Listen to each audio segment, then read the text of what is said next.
नमस्कार, आप देख रहे हैं अपना बिहार। मैं हूं शुभे मिश्रा आपके साथ। बुलेटिन की शुरुआत इस वक्त की बड़ी खबर के साथ करेंगे। बक्सर से बड़ी खबर आ रही है। मिट्टी में दबने से 4 बच्चियों की मौत हो गई।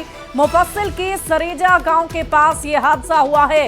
इस वक्त की बड़ी खबर आपको बता रहे हैं बक्सर से, जहां सरेजा गांव के पास यह हादसा हुआ। मिट्टी में दबने से बच्चियों की मौत की खबर है। 4 बच्ची की मौत हो गई। बक्सर से बड़ी खबर आपको बता रहे हैं। इस वक्त की सरेजा गांव के पास यह हादसा हो गया है। और इस पूरी खबर की अधिक जानकारी के साथ न्यूज़ 18 संवाददाता पुष्पराज हमारे साथ फोन लाइन पर हैं। क्या जानकारी है पुष्प, इस पूरी मामले के संदर्भ में कैसे ये घटना घटी है?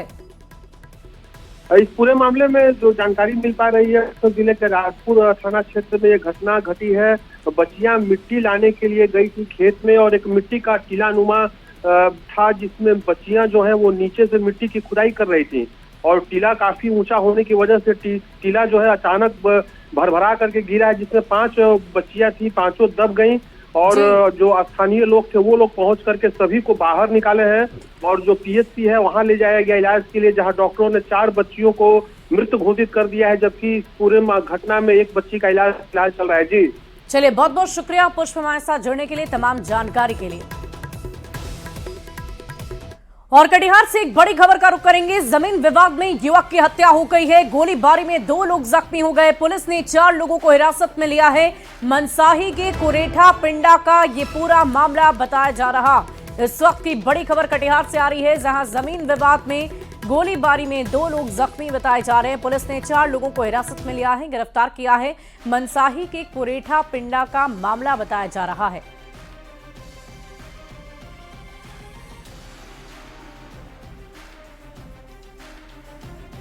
जमीन पर बाजबरन हमरा खेत जोतने के लिए सब पहुंचा। कौन?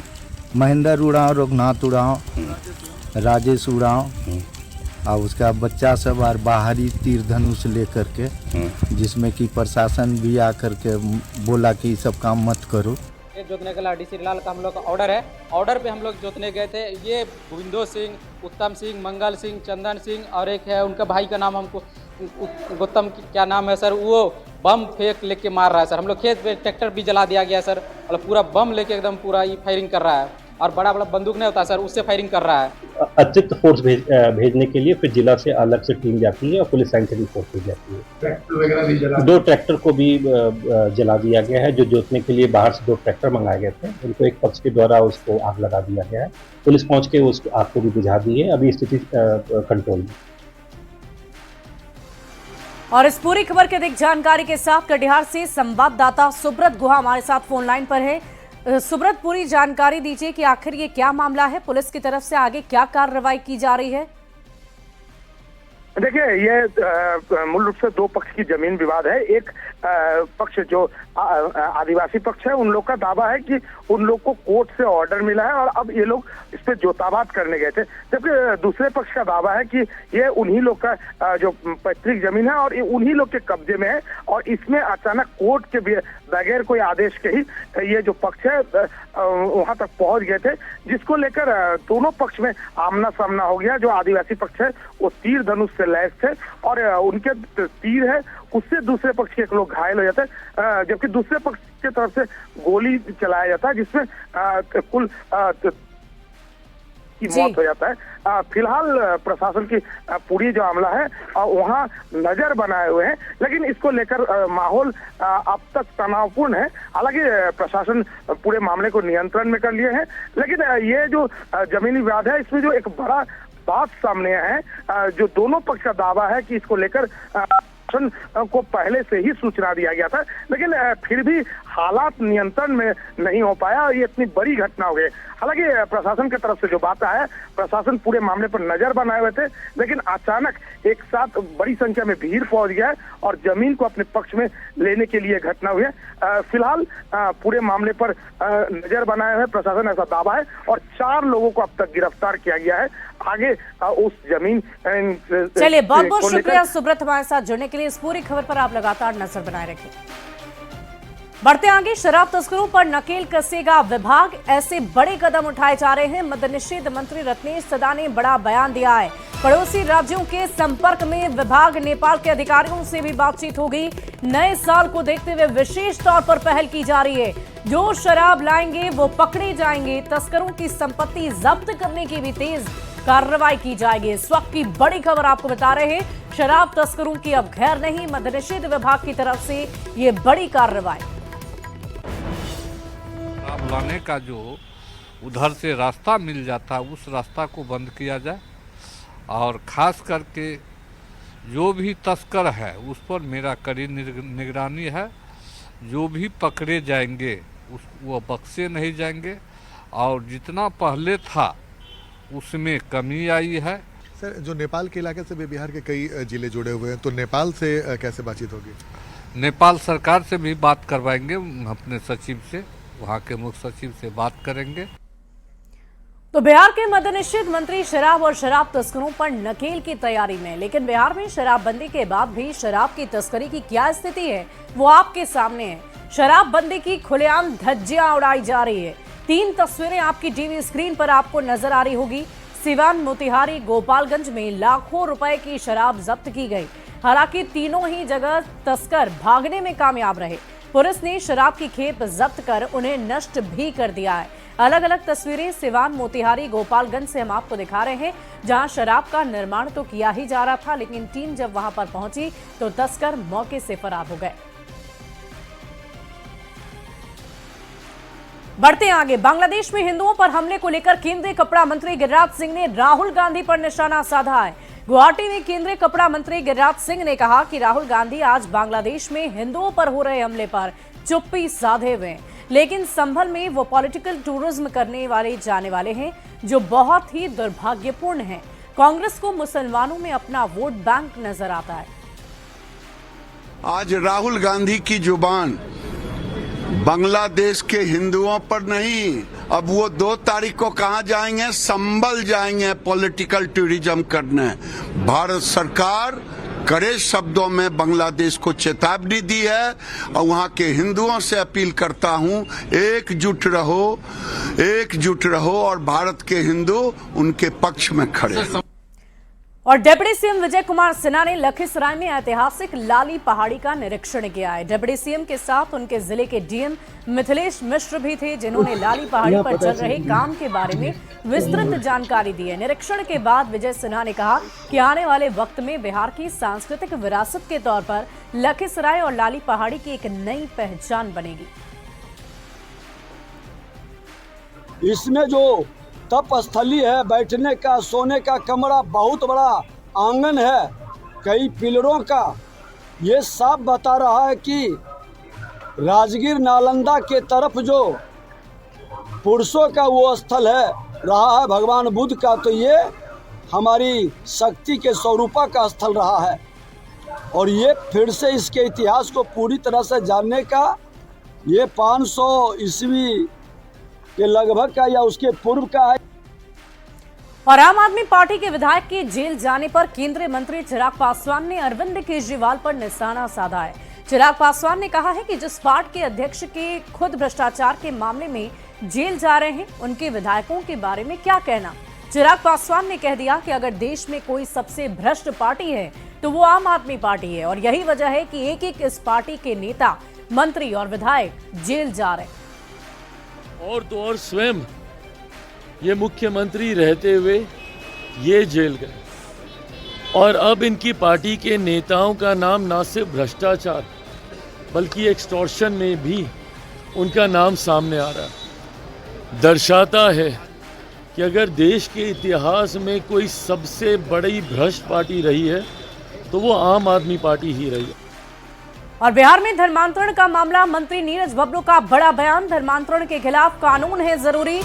धर्मांतरण बंद होने के बाद कई फायदे होंगे, समाज में खत्म होंगे कई तरह के विवाद। धर्मांतरण पर रोक लगाना अनिवार्य, धर्म बदलने वालों की बंद हो सुविधाएं। राजस्थान में धर्मांतरण के खिलाफ विधेयक लाया गया, और अब बिहार में भी इस कानून को लेकर मांग लगातार उठ रही है।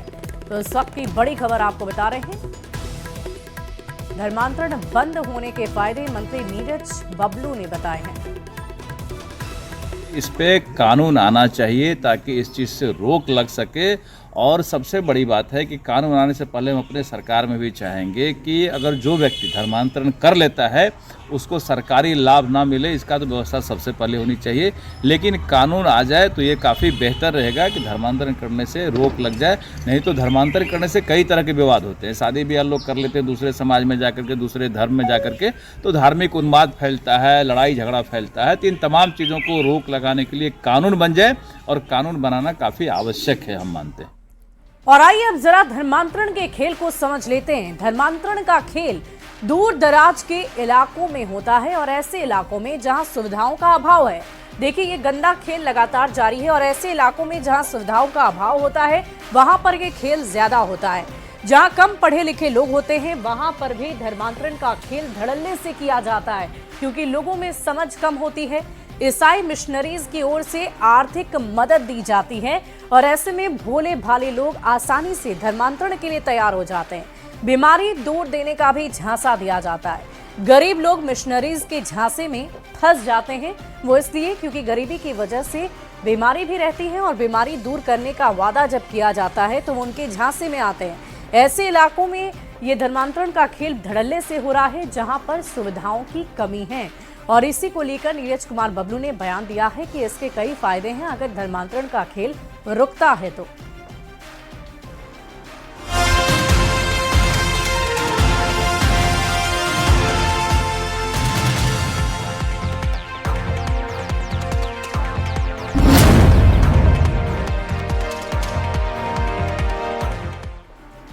और बिहार में 2025 का एजेंडा सेट करने और सोशल इंजीनियरिंग का फॉर्मूला तय करने के लिए बिहार के मुख्यमंत्री नीतीश कुमार महिला संवाद यात्रा पर निकलने वाले हैं। 2005 में मुख्यमंत्री बनने के बाद नीतीश कुमार पहली दफा यात्रा पर निकले थे, जिसे न्याय यात्रा का नाम दिया गया था, और तब से वो लगातार किसी न किसी विशेष लक्ष्य को साधने के लिए यात्राएं कर रहे हैं।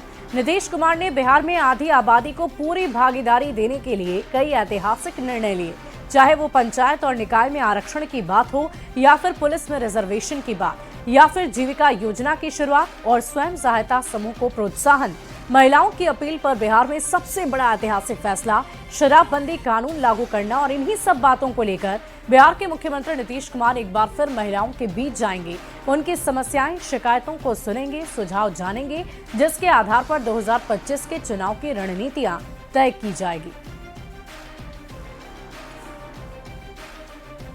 तो पहली बार न्याय यात्रा उनकी तरफ से निकाली गई थी साल 2005 में, और उसके बाद से लगातार यात्राओं का दौर जारी रहा। आपको बता दें कि अलग अलग राज्यों में महिलाओं के लिए दी गई योजना का खास तौर पर विधानसभा के चुनाव के रिजल्ट पर देखा गया है, और ऐसे में इसीलिए बिहार के मुख्यमंत्री नीतीश कुमार एक बार फिर से महिलाओं के हित में कुछ नई योजनाओं को लाने की योजना अभी से ही बना रहे। और मुख्यमंत्री नीतीश कुमार 15 दिसंबर से यात्रा पर निकलने जा रहे हैं, जिसमें जीविका दीदियों से वो सीधा संवाद करेंगे, जिले में चली आ रही योजनाओं की समीक्षा करेंगे। सीएम की यात्रा को लेकर पूर्वी चंपारण में तैयारियां शुरू हो चुकी है। बिहार सरकार के गन्ना उद्योग मंत्री कृष्णनंदन पासवान ने मुख्यमंत्री नीतीश कुमार की यात्रा को लेकर अपनी खुशी जाहिर की।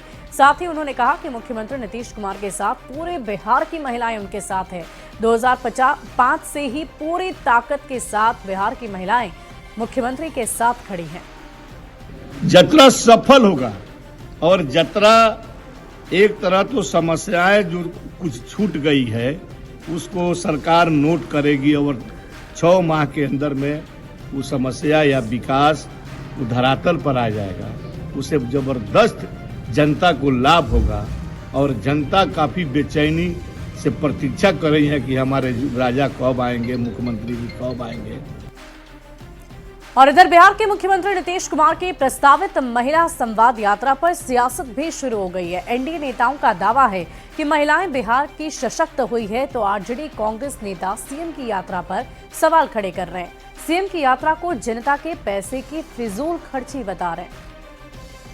आदरणीय मुख्यमंत्री जी महिला संवाद यात्रा पर निकल रहे हैं। जनता की गाढ़ी कमाई लुटाई जा रही है। इस सरकार की ये अंतिम यात्रा ही साबित होगी। अब यात्रा क्या करेंगे? बिहार के महिलाओं का, माताओं बहनों का जो अपमान हुआ है सबको याद है। जो लोग नीतीश कुमार जी के महिला संवाद यात्रा पे सवाल उठा रहे हैं, ये वही लोग हैं जिनके कार्यकाल में बिहार में महिलाएं घर में भी असुरक्षित महसूस करती थीं। शिल्पी जैन केस, चंपा विश्वास केस और ऐसे न जाने कितने ही उदाहरण हैं जहां महिलाओं को घर से उठा करके उन्हें बेआबरू कर दिया गया, और सब सरकार के संरक्षण में। महिला संवाद के नाम पे कैबिनेट द्वारा 225 करोड़ का बजट आवंटित किया गया है, यानी कि हर जिले में 6 से 7 करोड़ रुपया महिला संवाद पे खर्चा होगा और उस पैसे से आशा, सहायिका, सेविका और आशा दीदी को बुलाया जाएगा और नीतीश कुमार जी का भाषण पढ़वाया जाएगा। माननीय मुख्यमंत्री नीतीश कुमार जी जब जब यात्रा पर जाते हैं उसके अच्छे और सुखद परिणाम सामने आए हैं। इन यात्राओं से योजनाओं की समीक्षा और बेहतर तरीके से कैसे बिहार की सेवा की जाए, खिदमत की जाए, योजना को आकार रूप दिया जाए, इससे चीजें निकल करके आती है। खास तौर पे महिलाओं के लिए उनका अपना एक अलग खांचा उन्होंने बनाकर रखा हुआ है। महिलाओं को समाज की मूल धारा में उन्होंने कभी प्रवेश नहीं दिलाया और उनको दर्द इसी बात का है कि महिलाओं के साथ स्पेशलिस्ट नीतीश कुमार जी संवाद कैसे कर रहे हैं, लेकिन वो अपना दर्द झेलते रहें और हम लोग अपना काम करते रहेंगे। हमारा संवाद जारी रहेगा, उनका विवाद अपनी जगह पे कायम रहेगा। और आइए अब आपको महिला संवाद यात्रा के मायने समझाते हैं। चुनाव से पहले बिहार में अलग अलग मुद्दों को तलाशा जा रहा है। एक तरफ जहां झारखंड में मैया योजना ने हेमंत को वोट दिलाए, महाराष्ट्र में लाडली योजना का असर भी आपने देखा कि कैसे भारी संख्या में महिलाओं ने बढ़ चढ़कर वोटिंग में हिस्सा लिया और उसका सीधा असर रिजल्ट पर भी पड़ा। और ऐसे में बिहार में भी आधी आबादी पर सबकी निगाहें हैं। हालांकि महिलाओं को पहले ही कई तरह की सुविधाएं दी जा चुकी है। नीतीश की महिला वोट बैंक पर काफी मजबूत पकड़ शुरू से ही रही है, फिर भी सियासत में कोई चांस नहीं लेना चाहता और इसी चांस को नहीं लेने की वजह से अभी से ही यात्राओं का दौर जारी है। चुनावी साल में नए दांव चलने की तैयारी है। एनडीए को ये उम्मीद है कि ये यात्रा गेम चेंजर साबित होगी। महिलाओं को उनकी शक्ति का एहसास बिहार के मुख्यमंत्री करवाएंगे और उनके लिए किए गए काम को बताएंगे, समझाएंगे। महिलाओं से हर मुद्दों पर सुझाव भी लेंगे और साल 2005 के बाद से हर चुनाव में महिला नीतीश कुमार के साथ खड़ी रही है। आधी आबादी ने अपनी पूरी भागीदारी चुनावी रणभूमि में भी निभाई है और साथ ही साथ वोटों की गिनती में भी उनकी संख्या बढ़ती रही है। 2005 से नीतीश कुमार को लगातार सफलता मिल रही है और इसके पीछे महिलाओं का बड़ा समर्थन माना जाता है। महिला आरक्षण, साइकिल योजना गेम चेंजर रही। जीविका दीदी, आशा दीदी, बालिका शिक्षा की बड़ी भूमिका रही। शराबबंदी से लाखों महिलाओं का घर संवरा और ऐसे में महिलाओं पर सभी दल की निगाहें हैं। और इसी संदर्भ में बिहार के मुख्यमंत्री नीतीश कुमार एक बार फिर से यात्राओं का दौर शुरू करने जा रहे हैं। बढ़ते आगे, औरंगाबाद में नबीनगर व्यापार मंडल के अध्यक्ष और अंकुरहा पैक्स अध्यक्ष प्रतिनिधि संजय कुमार सिंह की हत्या कर दी गई है। बताया जा रहा है कि पहले से घात लगाए अपराधियों ने गोली मारकर हत्या कर दी। घटना माली थाना क्षेत्र के सोनोरा के पास की है, जब देर रात संजय अपनी कार से औरंगाबाद से अंकोरहा की तरफ जा रहे थे। ग्रामीणों का आरोप है कि चुनावी रंजिश में इस हत्याकांड को अंजाम दिया गया। फिलहाल पुलिस सभी पहलुओं पर जांच पड़ताल कर रही है। पूर्व पैक्स अध्यक्ष और वर्तमान पैक्स अध्यक्ष के पति श्री संजय सिंह की हत्या अपराध कर्मियों द्वारा औरंगाबाद से अंकोड़ा लौटे क्रम में माली थानांतर्गत सनौरा के आसपास सड़क पर कर दी गई। इलाज क्रम में डॉक्टर द्वारा मृत घोषित किया गया है। शव उनके पैतृक स्थान पर रखा हुआ है। आगे की विधिक कार्रवाई की जा रही है। हत्यारे का काफी हद तक सुराग लग चुका है। इधर औरंगाबाद पहुंचे मंत्री अशोक चौधरी ने बढ़ती आपराधिक घटनाओं पर अपनी प्रतिक्रिया दी है। अशोक चौधरी ने कहा कि लॉ एंड ऑर्डर उनकी सरकार की यूएसपी है और यही वजह है कि अपराधियों के खिलाफ लगातार कार्रवाई की जा रही है। अशोक चौधरी ने कहा कि उनकी सरकार किसी अपराधी को संरक्षण नहीं देती है। हमको लगता है कि हमें 10-15 दिन और इंतजार करना चाहिए। सरकार और माननीय नेता का यूएसपी है लॉ एंड ऑर्डर, और हम चाहते हैं कि अगर देश पूरी दुनिया में सबसे तेज गति से बढ़ रहा है तो बिहार देश में सबसे तेज गति से बढ़ रहा है। हम 11% के ग्रॉस एनुअल ग्रोथ रेट से बढ़ रहे हैं। तो निश्चित रूप से इसमें व्यापारियों का एक बड़ा योगदान है और इस प्रदेश में व्यापारी सुरक्षित रहें, डॉक्टर, इंजीनियर्स, जो हमारे सिविल सोसाइटी के लोग हैं वो सुरक्षित रहें, ये हमारी प्रायोरिटी है। बढ़ते आगे, अगली खबर कैमूर से है, जहां पुलिस के जवानों ने ही घर में घुसकर तोड़फोड़ की है, जिसका सीसीटीवी फुटेज भी सामने आया। मामला 29 नवंबर का है, जब पैक्स चुनाव के दौरान कुछ लोगों ने बूथ में घुसकर हंगामा कर दिया, जिसके बाद एक्शन में आई पुलिस ने उनके खिलाफ कार्रवाई शुरू कर दी और कुछ लोगों के घर तक जा पहुंचे, जहां पुलिस के जवानों ने तोड़फोड़ की। एसडीपीओ ने इस पूरे मामले के दोषियों जवानों के खिलाफ कार्रवाई की बात कही है। वहीं बवाल के मामले में 2 लोग गिरफ्तार हुए, जबकि 100 से ज्यादा के खिलाफ एफआईआर दर्ज हुई है।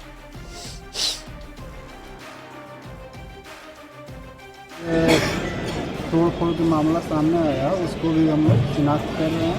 जो भी पदाधिकारी दोषी है, कितनी गिरफ्तारी हुई है सर? कितने? अभी तक 2 उसमें गिरफ्तारी हुई है और कुदरा थाना कांड संख्या 453 दर्ज किया गया है, जिसमें 2 गिरफ्तारी की गई है और 100 अज्ञात अभियुक्तों के लिए कार्रवाई की गई है। और फिलहाल इस बुलेटिन में अभी के लिए बस इतना ही। आप बने रहे न्यूज़ 18 बिहार झारखंड के साथ।